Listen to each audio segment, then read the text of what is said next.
Welcome to another exciting episode of TLC. Today, I have some wonderful guests in the house, and I will be talking about an interesting topic. Did you know that at the age of 8, Nigerian kids have been exposed to drugs? All right, I'll go on a quick commercial break now. When I come back, I would introduce my guest. My name remains Toby Jolubo.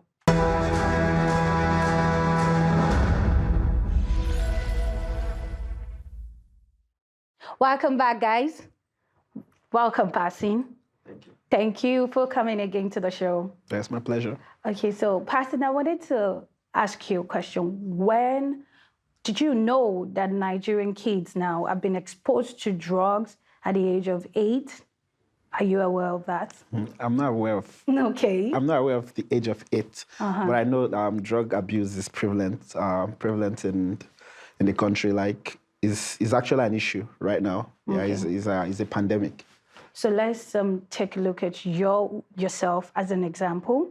At what age did you start hearing? Because I remember the age I was when I really started hearing about drug abuse. I was of age. I was already matured. I was already in the university.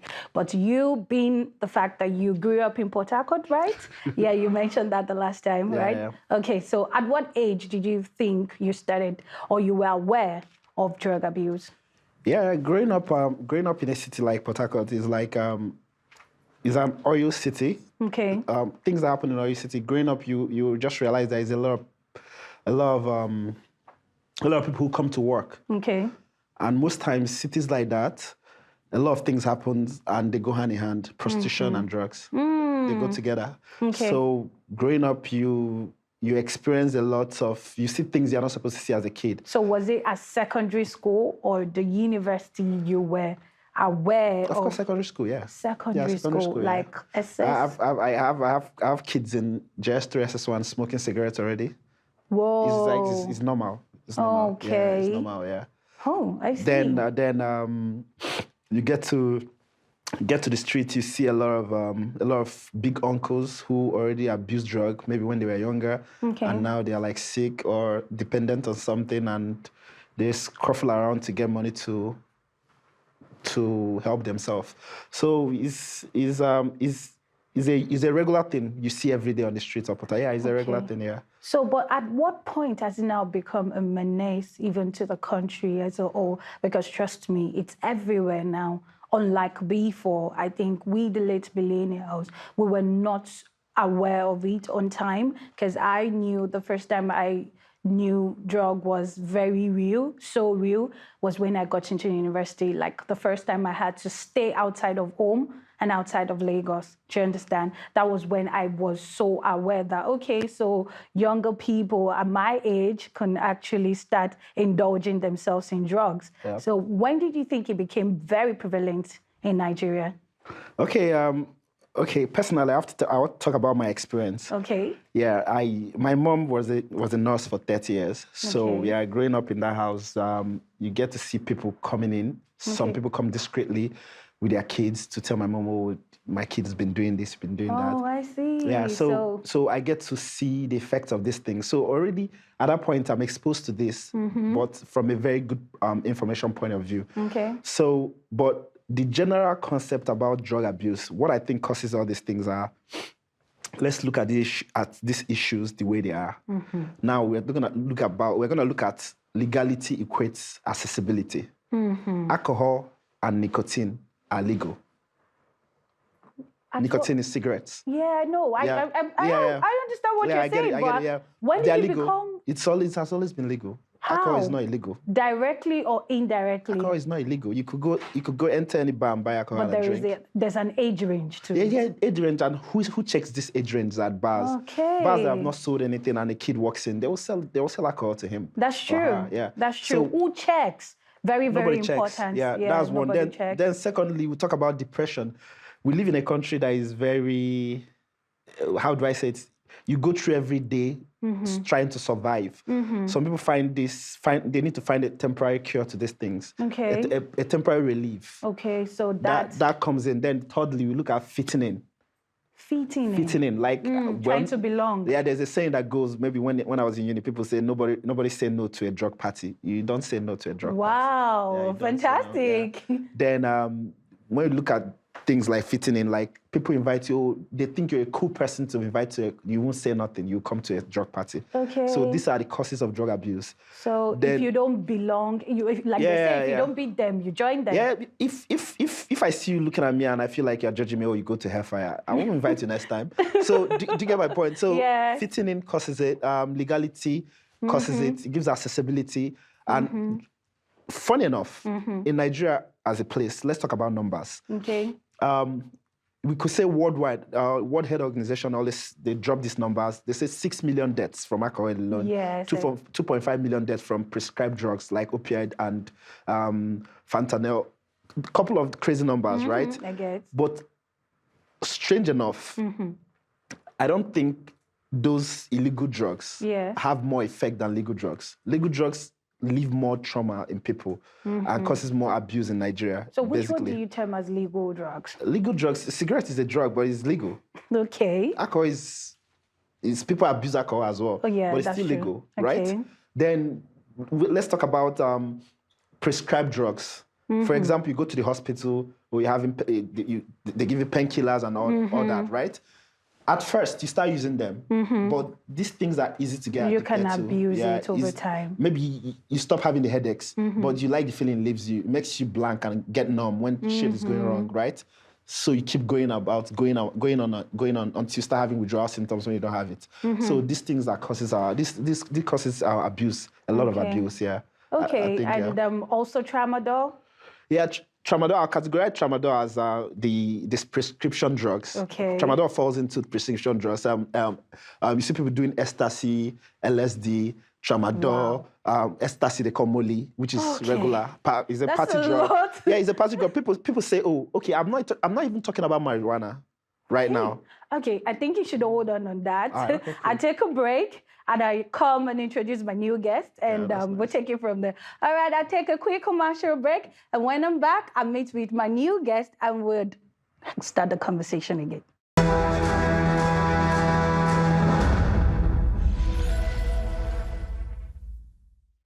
Still on TLC, our in-house etiquette coach, Remy Tidema, will be taking us on corporate phone etiquette. Take a look, guys.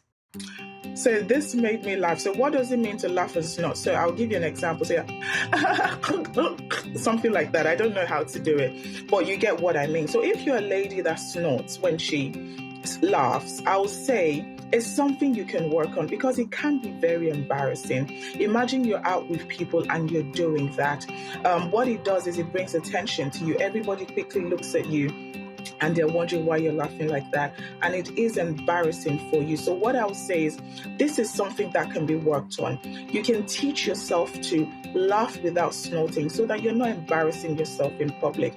Please don't feel bad. Don't feel like we're trying to bring you down or we're trying to say that, what you do or how you are is a bad thing. It is a bad habit, and bad habits tend to embarrass you. That's what a bad habit is. It just embarrasses you.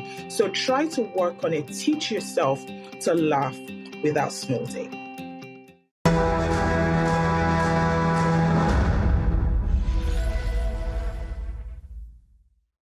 Welcome back, guys. Here on the show, I have my wonderful guest, my Gen Zs. Hello. Hi. How you doing? We're good. How are you, Elvis? I'm fantabulous. Okay. Yes, sir. How are you doing, OG? I'm good. I'm Okay, alright. so it's good to have you on the show today. Yeah, the so pleasure today, is all mine. Okay, so today I am talking about drug abuse. And I know so well you guys are the latest generation trending everywhere. TikTok, Instagram. I want you to make me understand when did you become aware of drug abuse? I think drug abuse here with my generation has always been rampant. We've always known. If we didn't have mates doing it, we always saw people doing it, right? Okay. It's always portrayed in media, newspaper, whether it's phone or whether it's radio, you're listening to everywhere. So basically drug abuse is everywhere. The drugs are accessible, so everyone was doing it. Ever since I've known myself, Wow. I think I've always been aware that okay, drug abuse is a thing. Okay. Yeah. What do you think about that, OG? Well, like you said, drugs have always been everywhere, really. If you go to any parties, there's always someone. Wow. It's really easy to access in this day and time. Pastor, do you agree with that? Because you totally agree totally too. agree. Yeah, there's always drugs at the parties. Yeah. Oh, Just yeah. like a handshake and it's passed already. Wow, fantastic. Nothing too deep. Smooth transfer. Okay, so you guys grew up knowing it was everywhere already, and you were aware that these things exist. So how do you cope yourself in the society?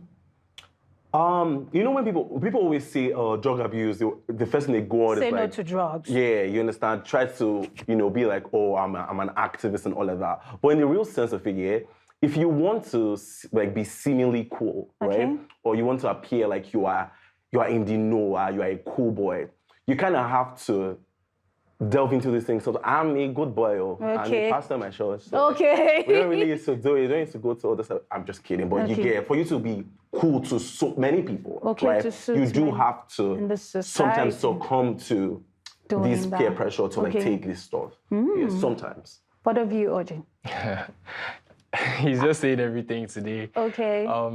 As he said, peer pressure really, once you go out with a set of people, in order for you to feel among, in order for you to be level with them, once the leader or the clique captain or whatever, once he They're takes... passing the blunts. If you Once reach your they side, pass they it, say once- no. Oh, really? They won't invite you to come to the party again. Wow. Say he's a kid. They say, this he's a boy, vibe now killer, Jew. doesn't... Vibe killer. Oh, vibe killer. So because of that, you can say no. Well, you always can if you're like strong-willed, right? You can always say no. I don't want to take this. But like most people would just say, oh, it's just a little puff. It's just one tiny tablet of Molly. It won't kill you. Okay. It's always the littlest things they say that influence you the They most. say what doesn't kill you makes you stronger. Okay, so but you've been aware that these things are so bad for some friends that you've seen them do it. But how well would you say it has really affected them psychologically? I mean, most people now associate being in a low state of mind to the next thing I have to do is get drugs. For example, in school, let's say you do badly on a test, something doesn't go right for you. The next thing is, bro, I'm going to smoke, I'm going to blah, blah, blah. Does anyone want to join me, this one, that one? And that's really how bad it has been. Once anything bad happens, you associate it with drugs or with a means to feel better. Better than like what you're experiencing currently. But Elvis, I wouldn't. Yeah, like what he just said is basically the most, will I say? Rampant introduction. No, it's the most fundamental purpose of drugs. Okay. Basically, what does drug do? When you take a drug, let's take marijuana as an example. When you smoke marijuana, what happens? You inhale TLC, right? It goes to your brain. Brief moment, there are receptors in your brain who can transmit these things to dopamine temporarily. Okay. Yeah, happy hormones. You feel happy, excited, chilled for a bit. Okay. So those kind of feelings are temporary happiness, and it's very addictive because when you are low, when you are sober, you feel like you really need this, so you go back to it. So it becomes a repetitive. But the side effect of this is that any drug you're using, after a while, you need a higher dose of those drugs. So you keep increasing your dosage. That's why addiction comes in. So basically, that's what happens. So have you actually seen, I'll ask you, OJ, have you seen anyone who's been used to it and abused these drugs and what it has? I need you to share me your experience on that. I mean, for me, I'm not directly involved in drugs or anything, but... Right. Okay. Elvis. But my friends, there are some of them that actually do drugs, mostly marijuana, that's weed. When they get to this level that they feel weed can't do it, there's a higher, I don't know if you're familiar with the name or with the street name, they call it Kulus. Wow. I've forgotten It's my first time. actual name. It said Colorado. Okay. When they talk about it, they said, like, because I was intrigued, like when they always say Kulus, So and you I'm think talking it's a funky name? But the funky name and the funky people have to do it? So I'm talking to them like, what's the difference between Kolos and this? And then they say in some places it's used as a, forgotten the name. You know when it comes with a tranquilizer, you know when it comes to animals. Okay. It's when it's sedative. Exactly, Yeah, it's sedative. So sedate once them. you like shoot the tranquilizer at the animal, it takes effect almost immediately. Okay. They go to this weak state that they can't really move and all that. So it's partially like that. Once you overdo it or once you over-add the particular amounts, you're gone. Okay. Like, I mean death gone. Wow. So All right, so coming from what he said, right? Colorado is already drug abuse, right? There is no little amounts. Any amount you take, you're already abusing the drug, right? So people now abuse that drug abuse. And it's borderline prone to insanity, right? So like I've experienced one, up close and personal. I was with my friend. I didn't know he was with his friend. His friend. So I'm not in their friend circle, but I was there. So he probably took something. I didn't know when this happened. The only thing I heard was Elvis helped me find my leg. Find his leg. Exactly. So me, I thought it was just cruise as part because this boy is naturally he demands sometimes. Okay. Without the drugs, he's not a normal person. You understand? So me, I just ignored. Then I was on my phone. Then he's like, find my leg. Guy, I cannot feel my legs. Just my legs, screaming. Then like I lifted his hand, put on his thigh. He's like, this is your leg. Then he's like, no, he can't see it. He's looking down and I can't see my leg. It's just his waist up. And he's making noise. And these other friends were making videos, actually. If I can remember video, making videos, laughing. So me, I thought it was part of some cruise. But I'm looking at this guy like, this has passed this boy's normal level of craze. You understand? So he's shouting and other people came in from around, I started pouring him water. I was like, this boy is going, I don't understand Yoruba, so there's a lot of Yoruba flying around. So me, I was puzzled. Then I was like, this boy is pouring him water. I was wondering whether the water is supposed to find his leg for him and all of that. Then he didn't calm down, like throughout the end, and this was pushing 3 hours. Wow. Screaming for his leg the entire time. Wow. So then I started hearing police vans. Then the other guys had disappeared. Oh, really? And I didn't even know when they disappeared though. So me, I did not know, my mother's son, I didn't know anything. So it was another woman that was start telling me to leave. Okay. That they will sort out my friend, that I should leave. Then I was confused, why?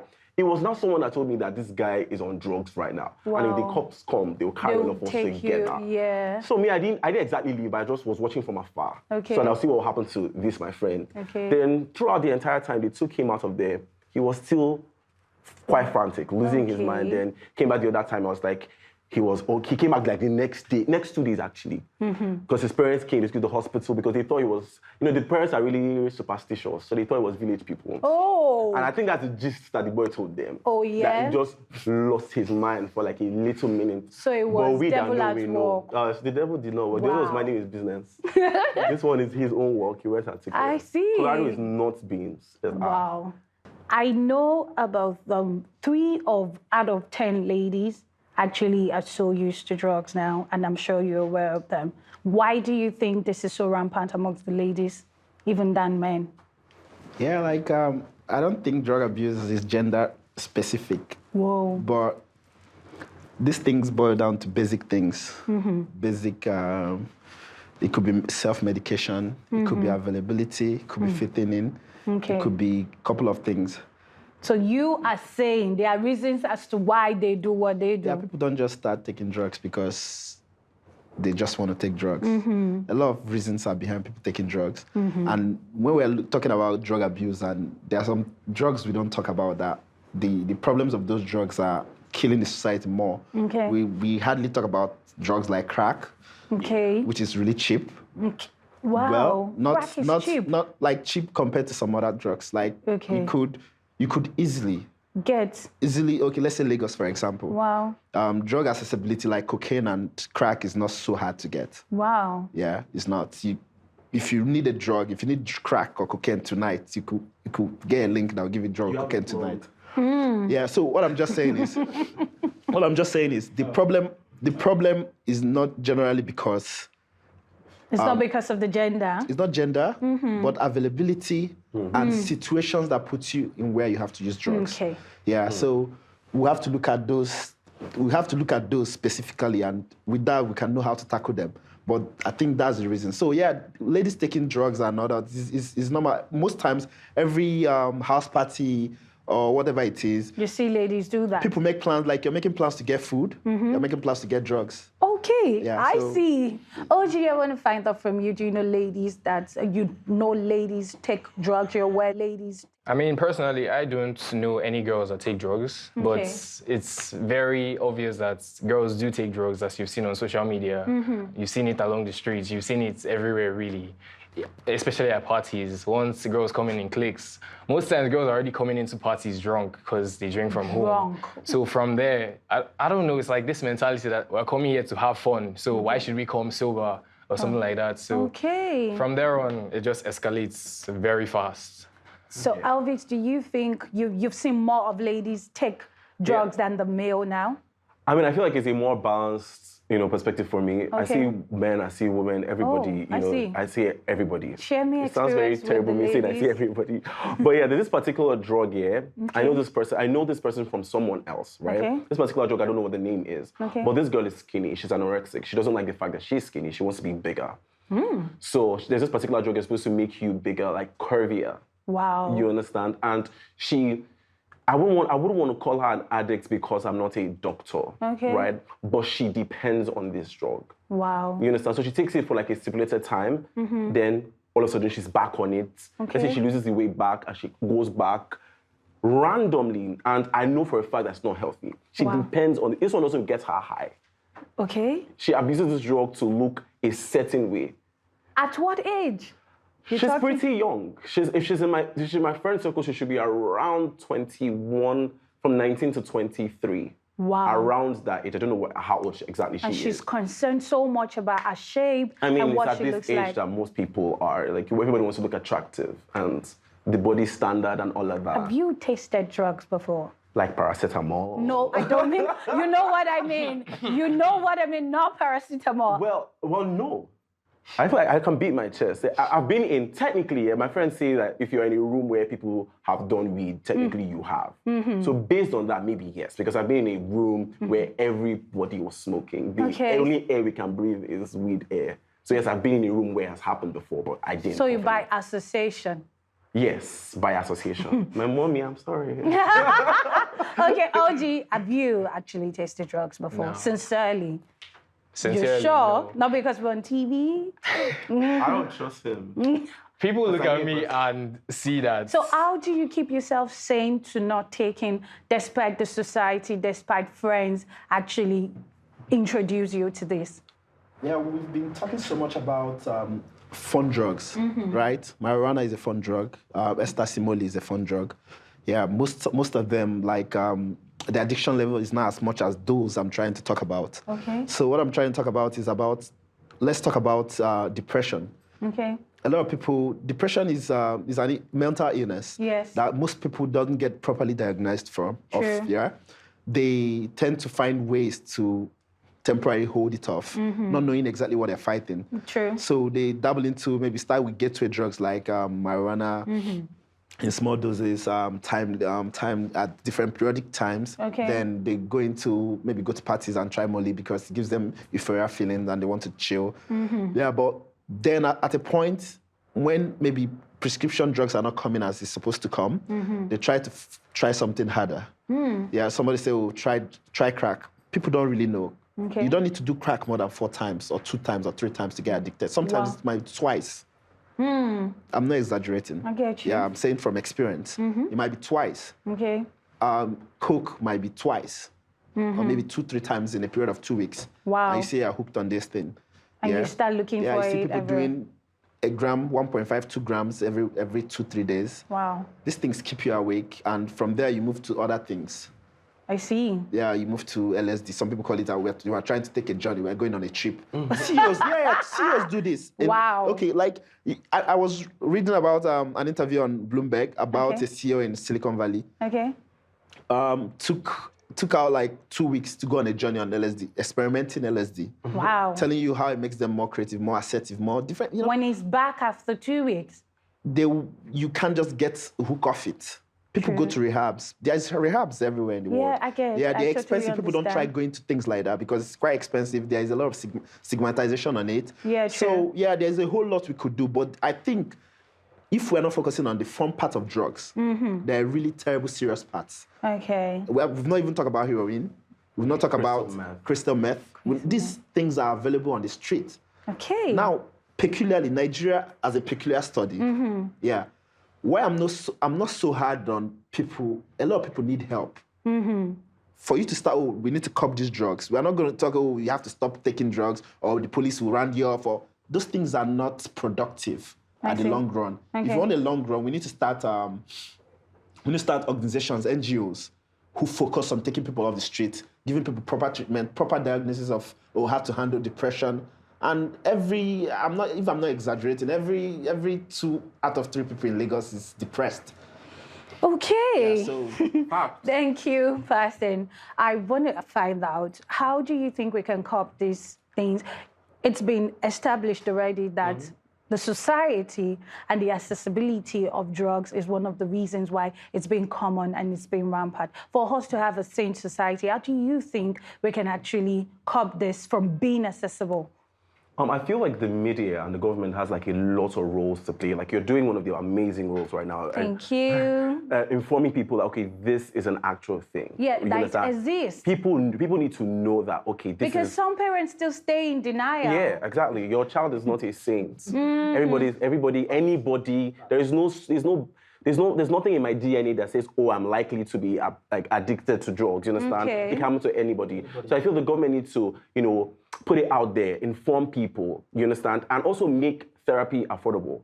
Because, okay, we are trying to prevent people from getting addicted. The ones that are already addicted, right? So how do we... Yeah, let them have ready help. Okay. You understand? Because it's not something you can decide or kneel down in your house and pray it away. Because it's there. You understand? You need actual help from professionals, psychologists and all of that. People that they've schooled, they've learned it as their life to help you, get away. And like he said, people tend to use drugs as an escape for depression. They need to get people that will treat them for their depression. Before going into drugs. I feel like for that, yeah.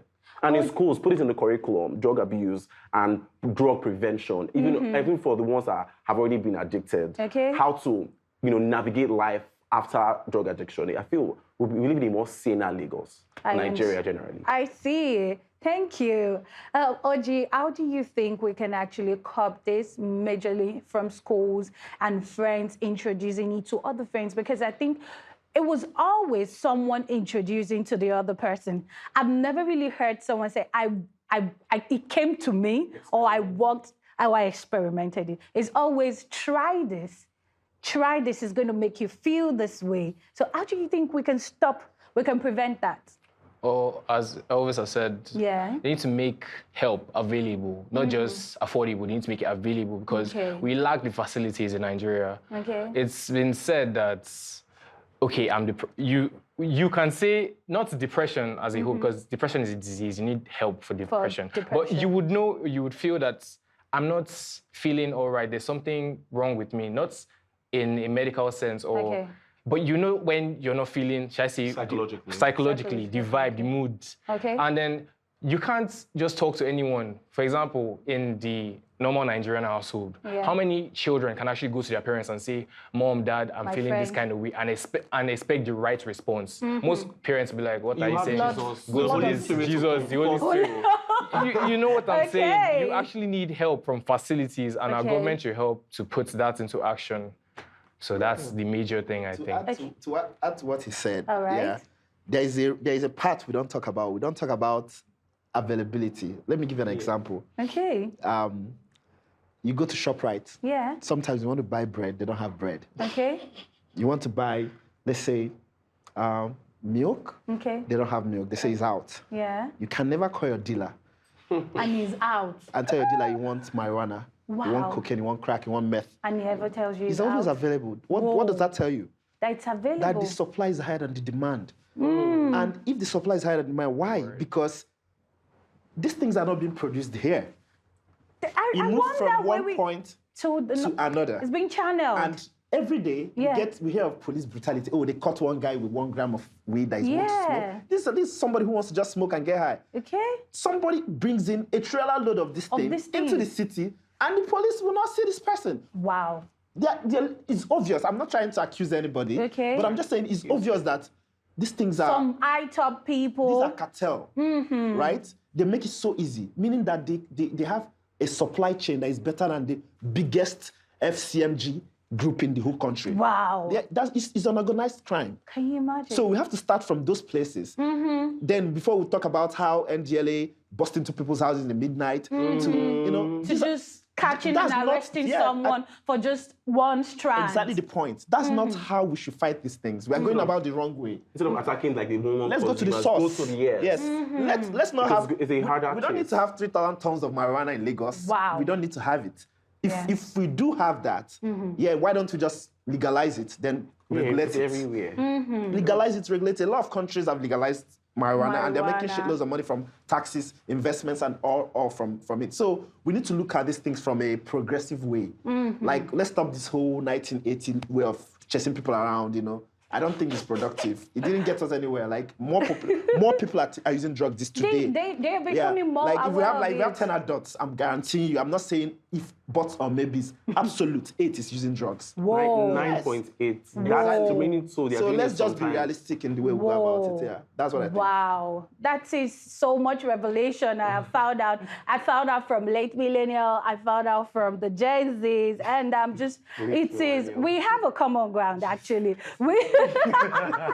All right, guys. Thank you so very much for watching the show today. I am sure we've been able to establish the fact that drug abuse does exist. Drug abuse, we need to curb drug abuse. We need to go back to the roots. We need to find out how it's been transported into our society, into the space where we want to be sane. And afterwards, we can start thinking of how to make everywhere much more clean. My name is Toby Jolubo. Till I come your way some other time, keep watching The Leading Circle. Do not forget to follow us on all our streams at The Leading Circle. Bye for now.